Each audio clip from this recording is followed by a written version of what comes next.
As a dividend investor, I have built a portfolio of dividend stocks that allows me to consistently earn passive income from dividends.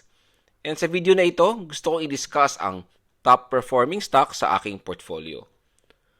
At present, I own 15 stocks in the Philippine stock market. Mayroong nagbibigay ng dividends every year, meron naman 2 times a year, at ang iba naman ay quarterly. And most of the quarterly paying stocks are real estate investment trusts or REITs. And before anything else, this video is for entertainment and educational purposes only and should not be construed as a financial advice. Dapat ang investor ay mag-conduct ng sariling due diligence at research bago mag-invest. I believe my portfolio is well diversified as no stock is more than 10% of my overall position.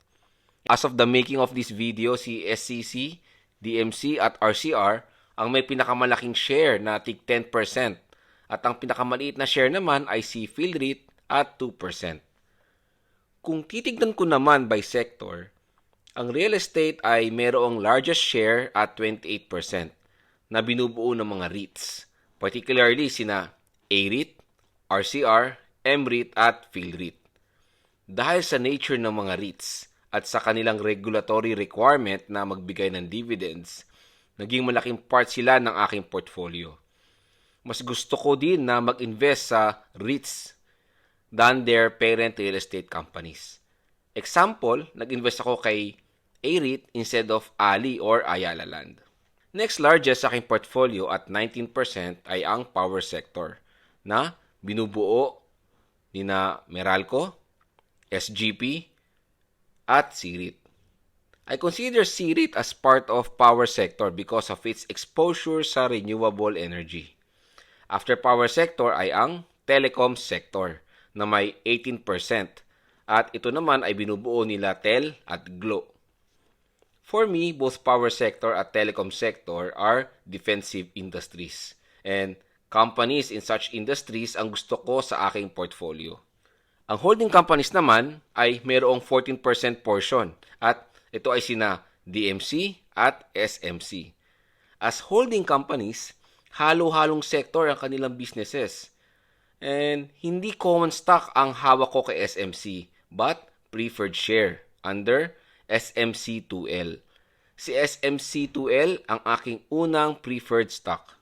The sectors that have 10% or less share in my portfolio are mining sector, particularly si SCC, banking and finance sector, which is si CBC, then consumer food sector na si RFM, at media sector, which is GMA7. This chart shows the level of dividends I receive and over time, tumataas ang mga nakukuha kong dividends. Ito ay dahil patuloy akong nag-i-invest at nire-reinvest ko din ang mga dividends na nakukuha ko. Nakadagdag din yung higher dividends na binibigay ng mga stocks sa aking portfolio. Ito naman ang average dividend yield ng aking investments. Before, around 4% lang. Pero since 2023 hanggang ngayon, nagre-range na from 6.7% hanggang 8% ang aking dividend yield. Balik na tayo sa individual stocks at itong aking top 5 performing stocks based on dividend yield over the past 12 months plus capital gains. For the top 5 is CREIT na mayroong 5.7% dividend yield and capital gain of 21.2%. At ang total gain ay 26.9%. Si CREIT ang first renewable energy REIT. Tulad ng ibang hawak kong REITs, consistent at tumataas din ang dividend payouts ni CREIT. It is expected na patuloy ang paglaki ng mga hawak niyang properties dahil sa expansion plans ng kanyang parent na si CREC. My top 4 is SCC with dividend yield of 17.3% and capital gain of 11% with total gain of 28.3%. As I said earlier, SCC belongs to mining sector. This is because more than 50% of its business is coming from mining operations.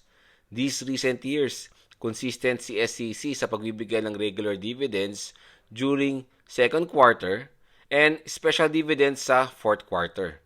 Kaya dahil dito, SCC is my top 1 in terms of dividend yield. Expected na lower ang earnings ni SCC this 2024. Pero tignan natin kung magbibigay ng special dividends this coming October or November. Moving on to top 3 is Meralco or MER, with dividend yield of 6% and capital gain of 42.4%, giving me a total gain of 48.4%. Bukod sa consistent ang pagbibigay ng dividends half yearly, tumataas din ang dividend payout niya every year. Recently, tumaas ang stock price ni MER, reaching a new all-time high. Naging maganda din ang financial performance ng company for the first half of 2024. Over these past few quarters, sunod-sunod ang pagtaas ng fair value estimate ni Call Financial sa company.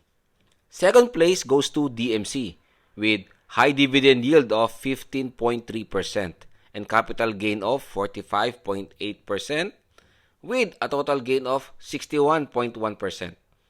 In terms of dividend yield, si DMC din ang top 2 sa aking portfolio next to SCC.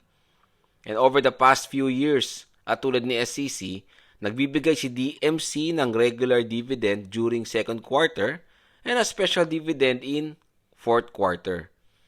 DMC is a diversified holding company. And last quarter, they announced acquisition of Cemex Philippines or CHP. Para sa akin, cement business will create good synergies with its other businesses.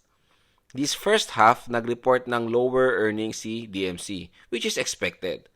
The question is, magbibigay ba siya ng special dividend this coming fourth quarter? Let's see. Now, ang top 1 ay si China Bank or CBC na mayroong dividend yield na 7.8% and a capital gain of 57.6%, which gives me a total gain of 65.4%. Recently lang na nagpalit ng stock code si China Bank from CHIB to CBC, and siya lang ang aking stock under banking and financial sector. Bukod sa magandang financial performance ng company, tumaas ang stock price niya since the beginning of 2024. There were also speculations na baka masama si CBC sa PSE Index. Recently, nag-announce ng rate cut ang BSP with more rate cuts expected over the next few months. Normally, such news is perceived as negative for banks. Pero after the announcement, makikita natin na the stock price remains elevated. So, that is my top 5 stocks. As I shared in my previous videos, I am a long-term dividend investor with the primary goal of earning income from dividends and not on capital gains. So, despite the capital gains, I intend to hold these stocks and simply enjoy the dividends. Kayo, gusto kong i-share nyo sa comment section ang top 3 or top 5 na dividend stocks sa inyong portfolio. Thank you for watching and see you in the next video.